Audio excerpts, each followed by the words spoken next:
అందరూ గుర్తుంచుకోవాలి. తొలి దైవం తల్లిదండ్రులు. మంచి రోజు ఈరోజే. మంచి గుణం మన్నించే గుణం. నీలో రాకూడనిది విరక్తి. నీలో ఉండాల్సింది ఓర్పు బుద్ధి.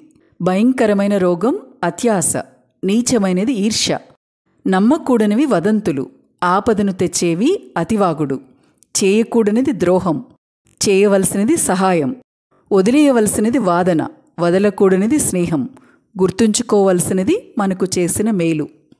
సరిగ్గా తిని తినకపోతే జబ్బులు వస్తాయి. సరిగ్గా విని వినకపోతే మనస్పర్ధలు వస్తాయి. సుఖంలో ఉన్నప్పుడు ఇది నా పూర్వజన్మ సుకృతమని గొప్పగా చెప్పుకుంటాం. కష్టంలో ఉన్నప్పుడు దేవుడే ఈ కష్టాలన్నీ పెడుతున్నాడని దైవాన్ని నిందిస్తాం. చక్కటి కాపురానికి చక్కటి చిట్కా.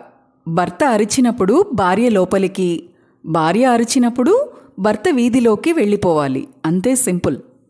పాజిటివ్గా ఆలోచిస్తే ప్రపంచమే నీదవుతుంది. పాజిటివ్గా ఉంటే శబ్దం సంగీతమవుతుంది. కదలిక నాట్యమవుతుంది. చిరునవ్వు ఓ హాస్యమవుతుంది. మెదడు ధ్యానమందిరంగా మారుతుంది. జీవితం సంతోషమయమవుతుంది.